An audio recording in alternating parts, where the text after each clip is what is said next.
As Vikas mentioned, definitely there are series of SASE thing which we have brought in last of our sessions on the SASE as well as on the next generation SWIG. In this session, the thought is to give you a view what is a zero trust, what we see as a zero trust overall, and definitely my colleague Sudarshan will run you through to certain myths and the actual use cases which we see is solving the customer business cases. So with that, let's start with what's the zero trust is and how we are focusing on adaptive security, right? Because it's more about the context.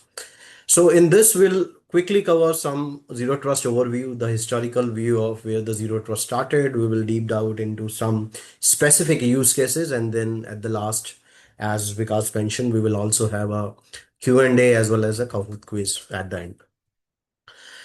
So on the zero trust overview, if we see how the foundation of the zero trust architecture start, I think we all understand that the entire cybersecurity in the last 3 decades was purely aligned to the legacy security models, which is a castle and moat, where we have a strong perimeter defense, and the way we are enforcing a security is purely an implicit trust. Once a Brijesh joins a certain company, he has a certain IP address sitting inside an office. The parameters are clearly defined. He will have access to all the applications, all the data lying there. But definitely there was a challenges around that, and we know the challenge once an attacker has an access to that network, an attacker has a that access to that particular server or an application. There is a lateral movement which always happen. So how this typically move to the other fees is that all these traditional parameters, which are designed based on that security parameter model within our data centers, for every problem we are bringing one more technology in a device. There are transformations which has happened in the last couple of decades, focusing on cloud migrations, remote work revolutions, as well as threat actors which are using a sophisticated medium to create an attack. These parameters was getting defense. So the evolution has happened. Can we move from a parameterizations to a deparameterizations? And that's where the discussion started in 2004. In 2010, the foresters coined this terms as zero trust. And definitely Google implemented that as the first and beyond cop, and that works as a scale. So if we say what the zero trust is or a zero trust model is, it's a distributed shield. It means wherever you work, in which location you work, in which application you touch, which network you touch, you will be verified at each and every access point. There is no implicit trust. At least everything needs to be explicitly called out, and each resource needs to be protected individually. And that's where we now talking a term of how we can reduce an overall blast radius, okay, of a breach. And the intent is breach will happen. We assume that the breach will be there, but how we can reduce the overall attack surface, and then that coil are different terms which we'll see in the zero trust. You call it as a micro segmentation, you call it as a segregations of things, or other set of things like least privilege and all. If you move further, so now zero trust coined down, there was starting building blocks of zero trust, which was focusing on different NIST guidelines. But how the zero trust mature over the period of time, and that's where the maturity model was also be laid down by CISA in these 5 pillars.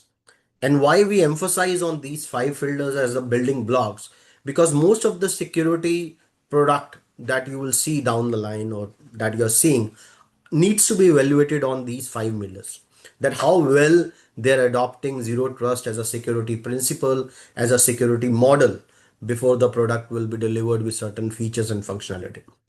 So if I'll just cover that quickly on these 5 pillars, these 5 pillars talk about who, what, where, how, and the goal. So who is your identity, right? Who is using your exact, your user, your server, and identity who is there, and then there is a verification steps that we enforce on the identity in terms of MFA, SSO, risk-based controls, and we assume that every identity can be compromised. or may be compromised. And that's where the verification step on the identity is a critical thing. The second one is a device, because a user or an identity use a device. Now that device, we all understand, started with the device posture, which we have seen in the VPN world, and that has also enhanced over the period of time with certain NAC capabilities and certain health check and a compliance capability. So device posture is the device which says what is getting used, and we also feel that access to a conditional device trust needs to be challenged. So it needs to be checked. The third is network. So when a user has a device, he will definitely use a network, and that's where the request comes from. And there we focused on isolations from a security part of it. We focus on micro segmentations, and we'll say if a breach has happened, it needs to be isolated into a specific area rather than it will have a bigger impact. And that's where the third zero trust parameter comes into picture, is network. The first one is your application, the actual application. Now, applications can be a private, it can be a SaaS, it can be your applications and workloads hosted on IaaS.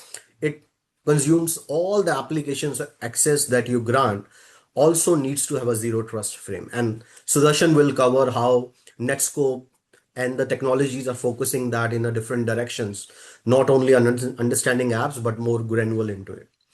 And last but not the least, how we are all interacting and using your user to device to a network and access applications, we interact with the data. And that's where we focus and implement the solutions like DLPs of the world or data labelings, and then do a lot of encryptions and to make sure the data should be protected. Okay, and now with DPDP, not only we are talking about protection of a data to the outside, but also how the data movement and the data governance happen inside. Now, all these five pillars are equally important, and that's where the contextual build with visibility analytics, and then we'll do automations and orchestrations. So, if anyone focus on a zero trust, these are the building blocks from where the zero trust initiatives needs to be started in an organizations, and that's what most of the DPOs and the CISOs are doing from that level. So with that, I'll give it back to the Sudarshan so that he can run you through the actual nitties gritties of the solution and technology. So over to you, Sudarshan.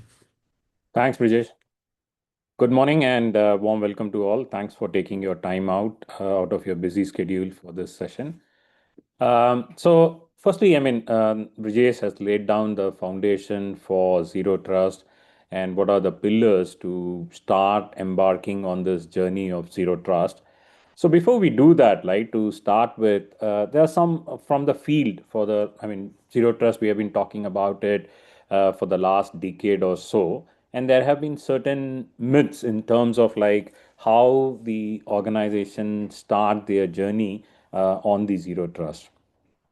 So first and foremost, right, is that generally most of the organizations feel that I need to implement zero trust only for third party, which means that only third party users are the ones that I should not be trusting on, and I should be putting all the guardrails, all the security, all the monitoring, all the protection for access only from people or individuals that we don't know, or from systems that we don't know, right? But that's not the right approach to zero trust. Zero trust applies to no matter who the user is. You need to implicitly deny access and then explicitly allow access for each and every user depending on other different conditions that we talked about, which could be the device, the location, and so on, right? The next one is exactly on the device, right? A common myth is that, again, that I need to apply or only apply zero trust controls or principles only when a user, whether known or unknown user, comes from an unmanaged device that the organization does not have control upon, and that any device which is managed by the organization can get a free hand. Again, that's a myth. That's not the right approach. In fact, every device has to be um, uh, the zero trust principles have to be applied to it. And why we say this is because today, in this world where there are so many different attack vectors, the a device can easily get compromised even without the knowledge of the user on that particular device. So hence we have to ensure that every request, every access request, every action that is being performed from whether it's a managed or unmanaged device has to be subjected through the zero trust principles. The third one is that it is only applied when the user goes remote, whether it's an employee or a third party, only when they are remote that we need to apply the zero trust principle. And this is, in fact, today in majority of the organization, this is the case. When a user or an employee goes home or from accesses an application remotely, we subject them to two-factor authentication. We may deny or access controls to certain applications. Even in the VPN, you deny access to a certain application and so on. Or you have them access through a PAM. You record what the user is doing. The same user, right? But the same user, when they come inside the organization, they get a free hand. I'm subject to all this when I am when a user is remote, but the moment the same user comes inside the organization is on-prem, it might be just a pure ACL that allows them. There is no two-factor authentication to an internal application and so on. So there is a bit of difference. The user does not change. The intention of a rogue user does not change whether the user goes remote or whether the user comes on-prem. So hence, the zero trust principle should be applied irrespective of the location of the user. The third one is that zero trust principles apply only for internal applications and for internal applications. But the fact today is uh, most of the organizations have adopted some or the other form of SaaS application. They collaborate with applications which are on the internet. They collaborate with applications. So hence, zero trust principles have to be applied across both the internal as well as the internet applications. The third is that zero trust principles have to be applied again only for my critical applications, no matter whether it's internal or internet facing application or internet hosted applications, publicly hosted applications. It's only on the critical applications that we need to apply the zero trust principles.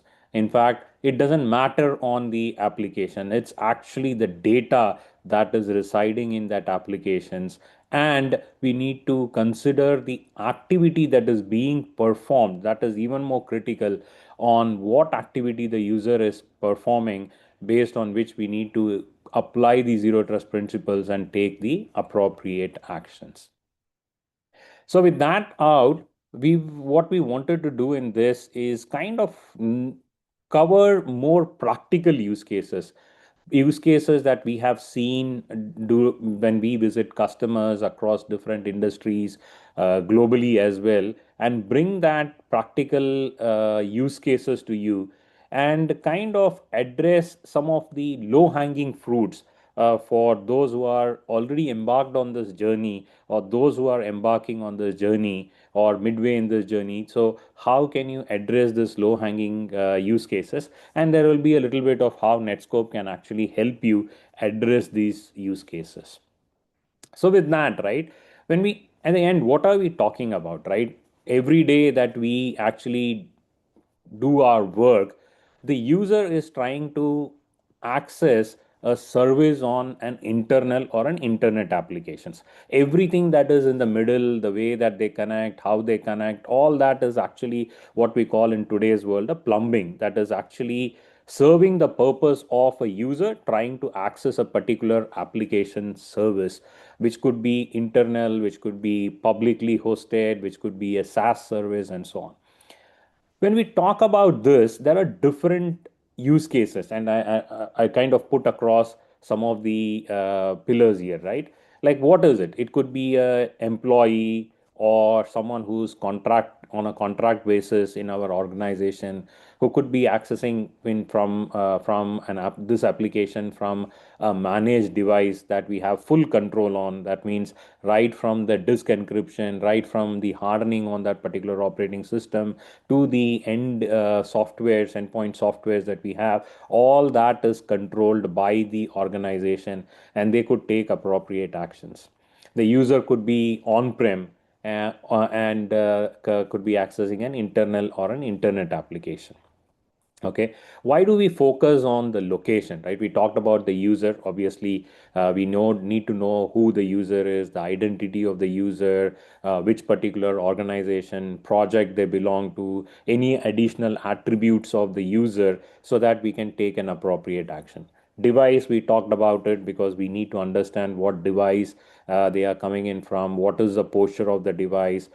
Common use cases is this secure enough that I could allow this particular user to download a critical information into that particular device? Is the device disk encrypted? Are there guardrails, enough guardrails on that, which could be from a host firewall, not ensuring any east-west traffic? Is there an EDR that allows me to look into what the user, what applications, how is the memory being accessed, and other kind of stuff, right? And the why the location plays a critical role also, right? Because depending on where the user is, whether I am an on-prem, I have different security controls, which could be the traditional IPS, I firewalls in place, maybe an on-prem DLP that I might have. In fact, to the extent of when accessing an application, DNS is something that is very overlooked. But depending on where I am, when I am sitting inside the organization, I could be using a DNS service, secure DNS service like that of Netskope, which could be procured by my organization. But when I go out onto, like right now, like I'm accessing from the hotel, that the DNS resolution would be done by the local Wi-Fi or the service provider. So which DNS is being used for resolving these applications? How the traffic actually hops from point to point, where it could be actually be sniffed and so on. All this come into play, and that's why location plays a very critical role as well. Finally, the application that the user is accessing, and we'll come into a deep dive onto that in the applications in the next ones. What could change in the next particular use case is that instead of the user being on-prem, now the user goes off-prem, and that's where we talked about the different security controls that we might have on-prem that might be missing in the off-prem, or when the work user is on the road or working from home or outside our office premises, right?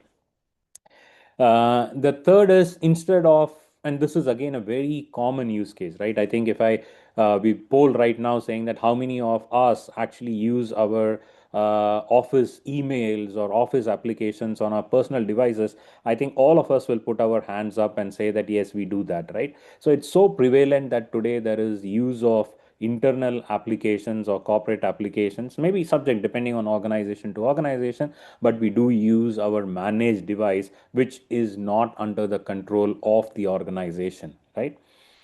The third is a third party, right? And today, every organization, we need to engage with some or the other third party. And in different types of contracts, it could be a third party that we will want to hire them and have them work out of our premises using our managed device, which then falls into the first use case. We could also have this use case where it's a third party that we engage more as an outsource, which means that the device that the third party is using is not under our control, right? But they come inside our organization and provide these services. So we need to look at, when they do that, what are the security controls, how good the end device is managed, such that they do not take away the critical data into onto those devices, where the simple thing that it might not be encrypted, the disk could not be encrypted, or they do not have enough protection on that particular endpoint. Or the other case is where these third party also go off prem. There are other different use cases which I've clubbed in the subsequent slides to kind of talk about as use cases and how we can actually help that. So when the user is accessing, right? I mean, if we just deep dive, what we are talking about is user identity. We are talking about knowing an individual, knowing the organization or the project that particular user is, because that's very important. When we have this user accessing a particular application or performing an activity on the on that application, we need to know the user identity, which starts as a first basic pillar. Second is the device identity or the device trust, right? Knowing whether this is a managed device, an unmanaged device, knowing what is the posture of this device, whether it is compliant with the different security controls that we want to, before providing the access to the application. Location, we talked about it, knowing the location, a basis which we can control how the traffic from that particular device should be accessing the internal application, and whether based on that we could put our appropriate controls. The application that the user is accessing, right? And today, when it's an internal application which is monolithic, not monolithic in the sense that it is only a single instance that is used for your organization. But consider today, most of the cloud applications, like the OneDrive storage applications or the email applications or any SaaS service, CRM, the other cloud-based applications that we have, pretty much everyone provides a corporate instance. That is what we normally go for the enterprise organizations. But it is also like you can go and get your own personal Office 365. You can have your personal OneDrive, personal GitHub where the code is actually being stored. You could have the email services. So all of these SaaS services, especially all the cloud applications, you need to know the instance of that particular application, right? Whether and these are common use cases that we see, right? Giving access into GitHub, which means that your developers have access into your corporate code, and parallelly they can also open their personal repository, and there could be data that could be code that could be transferred from your corporate instance to your personal instance, to their personal instance. Email is another classic example. We have seen people giving access today. Most of the organizations use an Office 365, Google Workspace, and so on. And employees can have their personal instance and their corporate instance. And again, there are data transfers that could happen between these organizations. Cloud storage, another big one where a lot of data is actually getting exchanged between personal and corporate instances, right? And more importantly, the activity that is being performed, right? We need to understand whether a user using a managed device, right? Whether what is the activity that they are trying to do? Is it they are they trying to download something? Which means that once they are trying to download a particular file or so, whether that contains anything which could be malicious in nature, or whether that could be something which could contain your confidential information which should not be lost, right? So we need to get the visibility on that before we could take the appropriate action. And another one, which is a big, another important piece, is the behavior aspect today, right? We, it has happened so many times and practically that we have seen that a kind of a user who's probably not so happy with the organization, or someone who's leaving the organization, or someone who has a malicious intent to do some damage to the organization before they leave the organization and so on. Typically they would do some kind of activities, like they would try to download most critical data. So it's something that they have not accessed, something that they have not downloaded, or what they would download something on a regular basis. Suddenly you will see a lot of downloads happening from that particular individual. Someone who wants to kind of bring down the organization's applications would go and could actually go and shut down many of your public workloads, or workloads on your public clouds, right? They could do something malicious. They could try and access that, or kind of go and set up their access from their home or wherever, from a remote outside of the office, to so that they can still keep access to those particular applications. So these are behavioral changes that could happen to the way the user is trying to access the application, while a normal user would not do. So behavior the behavior of the user is also needs to be taken into control, which is where we bring in something called as a behavior score. And based on all of these, we need to take an action. So the most common thing that we see today, or the solutions provide, is always a allow or a block. This has been very common and very primitive to say. But today, instead of doing that, we need to kind of do coaching. Why coaching, right? It's because sometimes there are could be innocent, I mean, say not a legit user who is trying to do something, but without their knowledge, the device posture could have actually changed. Without their knowledge, they could be accessing their personal instance, or coming from an organization, they would try to, from a previous organization, they would try to do the same thing by accessing, say, converting a document into a PDF, or kind of trying to store something on their personal storage as a backup or something. They would try to do something which is actually a legit user, but unintentionally trying to do something which could be risky for the organization. So there is something where we need to coach the user. Sometimes, depending on all this, we want to reinsure that it is the same user, right, trying to do that, kind of put a check before they do that activity, so that the user knows that they are being watched, and they can re-authenticate themselves. Sometimes you want them to do this activity where it could be the gray line in between an activity, and maybe you don't want to disrupt the business, so you want to ask something to justify that action, so that that gets recorded, and later on for the forensics you could actually look at and say that, oh, this was the reason why this was being done, or you know why it was being done, and it could be looked back at history or forensics reasons as well, right?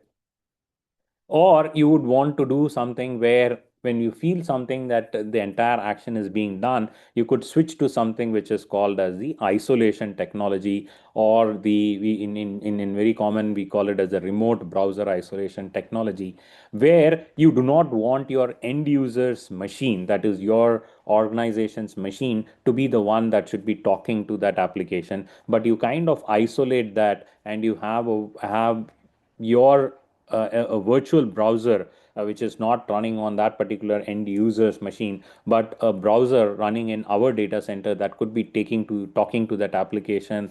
The files that actually gets transferred onto that, inspection happens, and only then the user is the contents could be delivered to the end user. So it's kind of a middle layer in between, that actually does not let your end user or end machine get infected by any kind of malware, or restrict the actions that the user performs on that particular applications, like copy paste, disabling keyboard, screenshots, etc., and so on. And then you could actually take the action, right? So, as you see here, right, context awareness is the key. Because if you see here, again, we touched only on like the very high levels of it, because each one you can double click and you could have multiple context or changes to that context. And once you actually start putting it in a matrix and taking the permutation combinations of that, you would end up in lot of scenarios, and then for each of those you would need to have a different action that is being taken. So context awareness is very key to zero trust architecture, right? And if you've seen our previous webinar on this, which was from Jeff, he would have talked about the zero trust engine, right? Which we have. And any zero trust engine, the efficacy of that zero trust engine depends on how context aware that zero trust engine is, right? How it can help you define a policy, taking all this different context and helping you to build the policy or take an action based on these different points that you have, in a simple thing where it is a user trying to access a particular application, right? The more the context a zero trust engine can give and the different action permutations that it can give is how successful you can be with a zero trust architecture. Okay. The second is the granular visibility, right? And we talked about this.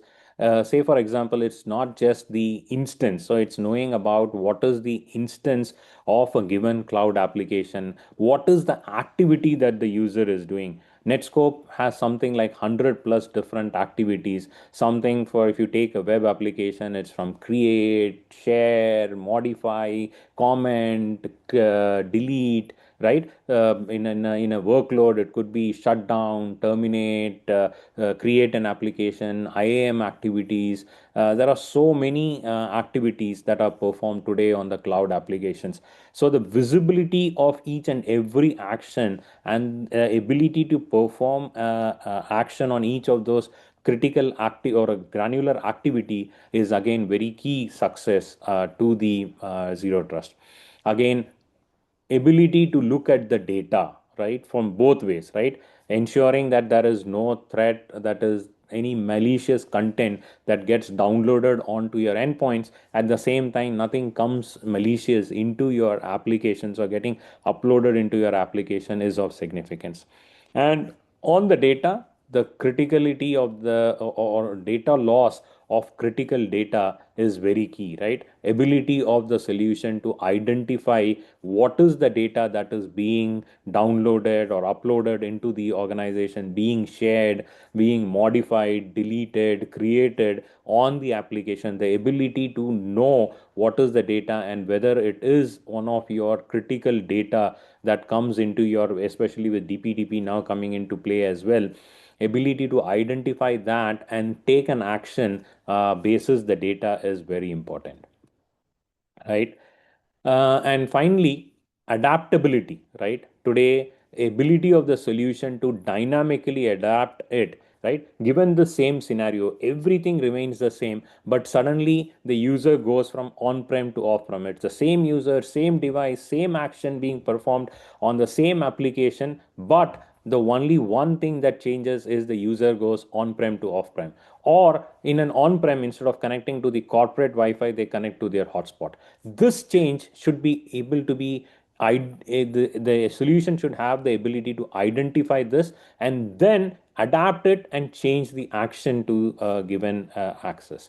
Security posture on the device, it could be that suddenly the endpoint, the EDR is down, that changes the security compliance on that particular device, or the user goes and personal or manually goes and modifies something. That's a change. You should be able to identify that change and be able to take that behavior, something that the user hasn't done, suddenly the user's credentials get compromised. So these are different things that could happen at the moment, and the zero trust engine should be able to get those feeds or identify on its own and then take an action on what needs to be performed, right?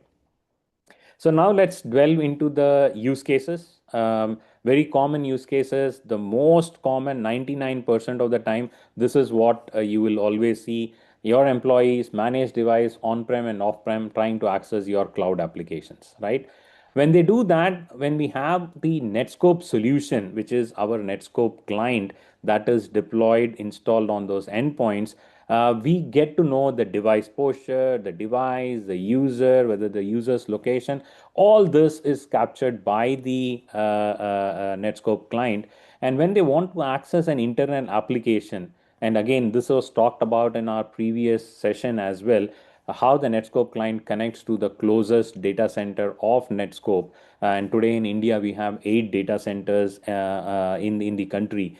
So it connects, it has the logic, it has the resiliency to connect to the closest Netscope data center. And when it does connect, all these feeds are sent into the Netscope. So now when the traffic hits Netscope, Netscope knows, okay, this is the user, this is the device, they are actually on-prem, this is the application that they want to connect to, what is the instance of this application, what is the activity that the user is performing, what is the score of this particular particular user, and taking that all of that into consideration, the Netscope zero trust engine will say, okay, this particular request is something that could be allowed, right? Now, again, I'll talk about this while integrating back into your ecosystem. Now, you could have an EDR on that endpoint.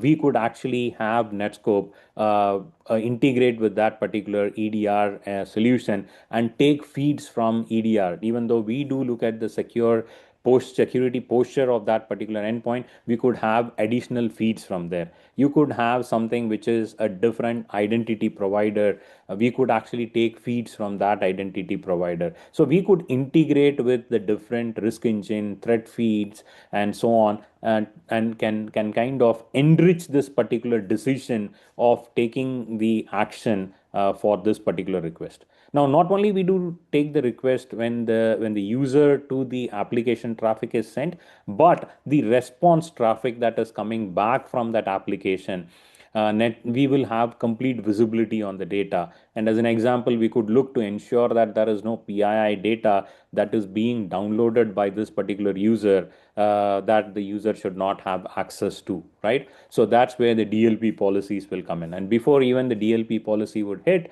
we would like to see if there is anything that is being malicious, because the internet application is not under your control. It could be a cloud storage, which could be a source of malware. So we would inspect the data to ensure that it is actually clean data and there is nothing malicious in it that is being sent. And based on that, you could take the action to say that, hey, because you're trying to download something which is a PII data, contains PII data, and you're not authorized to actually do this, you could actually take the action of going and blocking this particular action.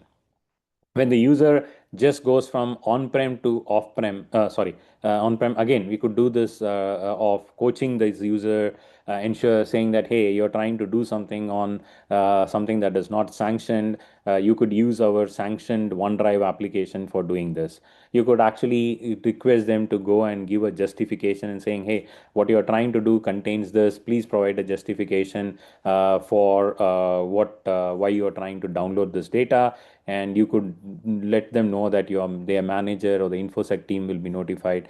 Here, where you see dear XE auth user, this is customization, right? It would be very personalized to say, hey, dear Sudarshan, you're trying to do this, or whatever the salutation and messaging that you want to give, you could do that, right? The second use case is the same user but goes off-prem and now tries to access the internal applications. This has been the common thing and the use case. Again, 95%, 19, I mean, most of the organizations, all of us with the advent of work from home after the pandemic, this is pretty much a use case in all the organizations. Typical way of doing it, we had to have a VPN solution. The user would do a VPN into it and then get access into the internal application. Or today with the public cloud, lot of in workloads on the public cloud. In fact, even today we see a lot of use case or kind of practices where a user goes off-prem and the IT admin or the developers have direct access into this, and they could access it through access these applications over the internet. So in both cases, there is exposure to the internet, right? Which means that it is just a matter of time. And if we assume that there is always going to be a breach, the extent of the breach or the damage of the breach could be very high. Now, with Netscope, how does this change, right? With Netscope, with the zero trust architecture, what we do is we typically deploy a virtual machine or closer to your applications. It could be in the data center, it could be in the public cloud. And with the Netscope client on the endpoint, the publisher actually makes an outbound connection. This is very important. Again, the Netscope component which sits in your data center, that makes an outbound connection. It doesn't even need to have a public IP address. It just needs to have access, enough access to go and connect to the Netscope data center on port 443. That's all that it needs to go out. It could be natted on your firewall and so on. So it doesn't even have a public IP address with which someone from the internet could come into the data center or into the public cloud. We have the client that provides us all the information. The moment the user tries to access an internal application, the Netscope Zero Trust engine has all these parameters. It knows what is the application you're trying to access.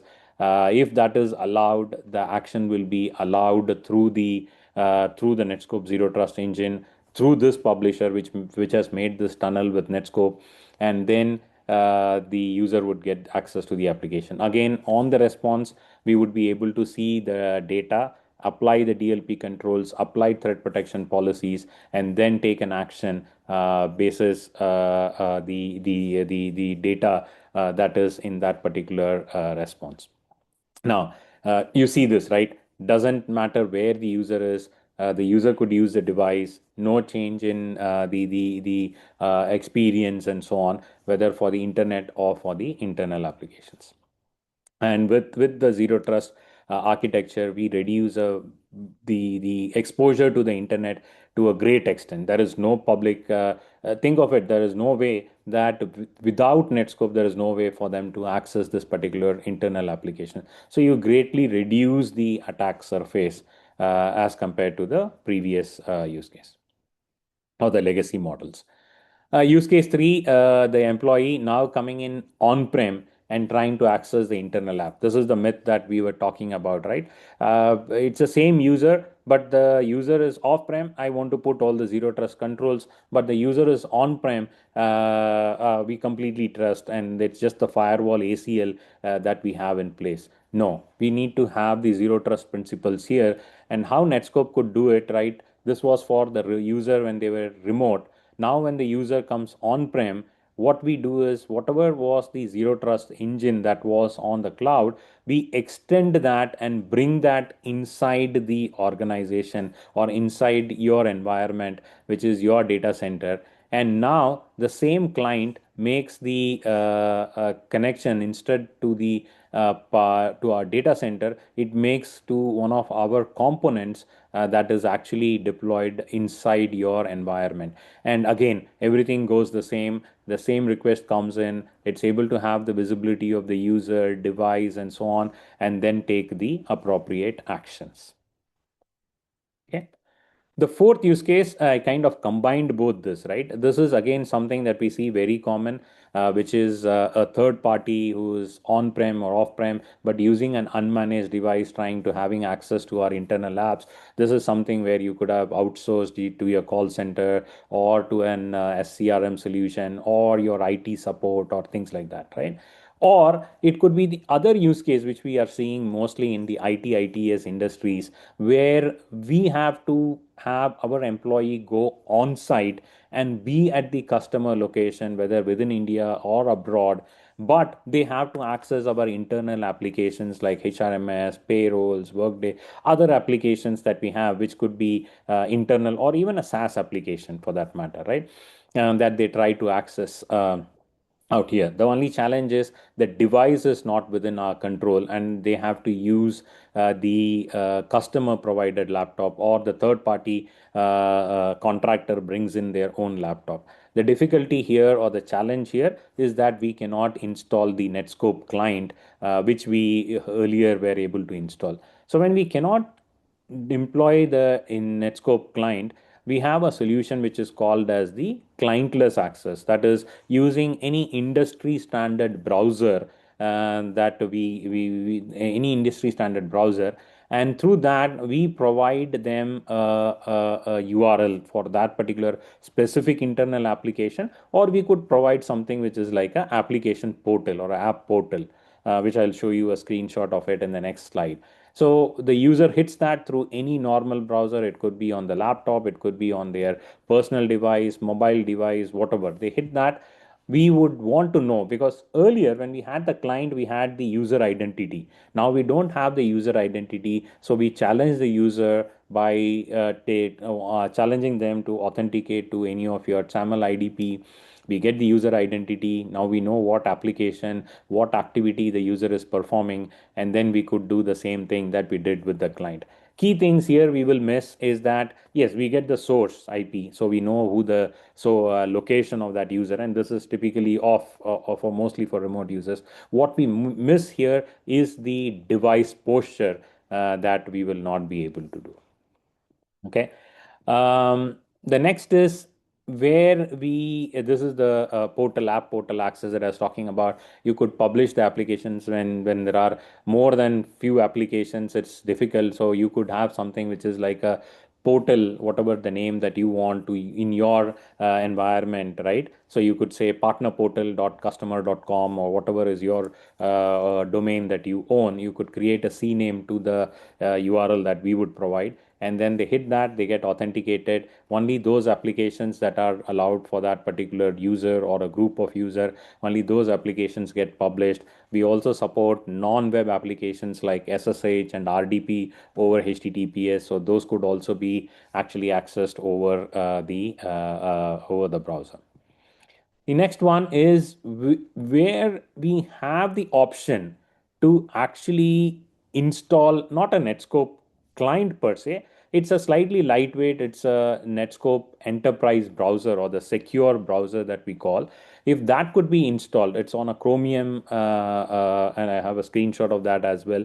It's on built on the Chromium framework. It's a hardened browser, which means that it doesn't store cookies, it doesn't cache, you can't put in add plugins to it and things like that. So you can control what can be done with that particular browser and so on. And if you do want to add plugins and so on, that could be possible through a marketplace and so on. So that's a different thing altogether on the enterprise browser. The enterprise browser connects to the Netscope. Authentication happens, user identity is there, and then you could actually control the data going back. Here, the advantage vis-a-vis an industry standard browser is you could have still add more controls, like you can disable print, copy, screenshots, any kind of screen sharing, watermarking on the data that is being downloaded and so on. So you could add all these use cases or additional protections on this, but it needs this small browser that needs to be installed onto the endpoints. Okay. This is how it would look. You could have a company workspace that on which you could publish those applications. You could set the time on the authentication and all those on that. You could create multiple profiles as well, which means that you could use the same thing. You could use this browser to do the other stuff as well, which could be to browse any other applications which is on the internet, which is on your personal workspace that you could have created. So you could have this as a single browser to actually go and access all the applications. This is what it is available on the mobile application, mobile today. On Android, it is available today.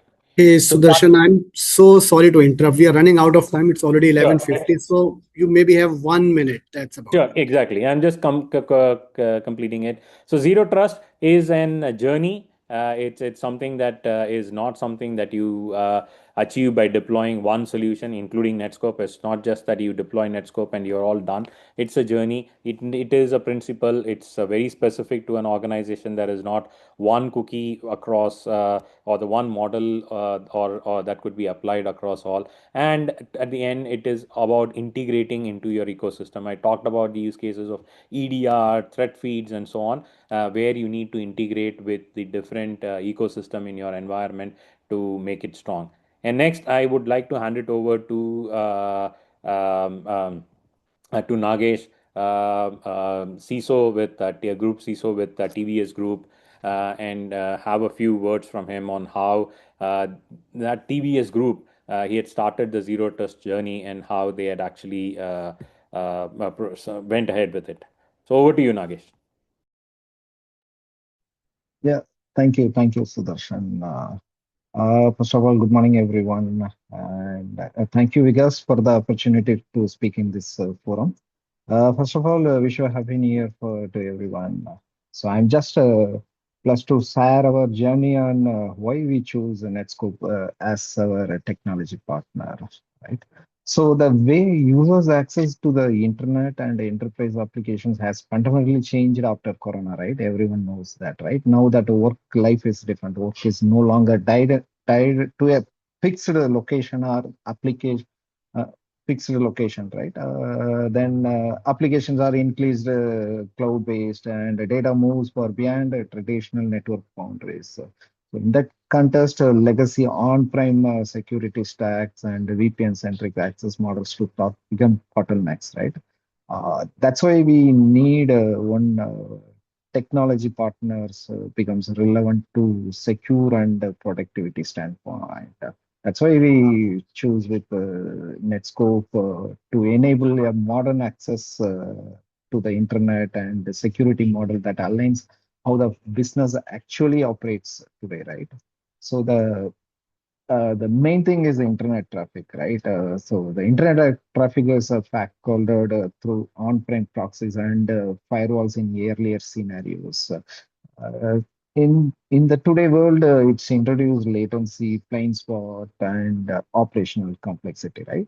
So by moving internet traffic security to Netscope cloud native platform, then we able to achieve inspect traffic closer to the user by user, then apply consistent security policies regardless of any location. It's not any user in sometime in office, sometime it's a hybrid world, right?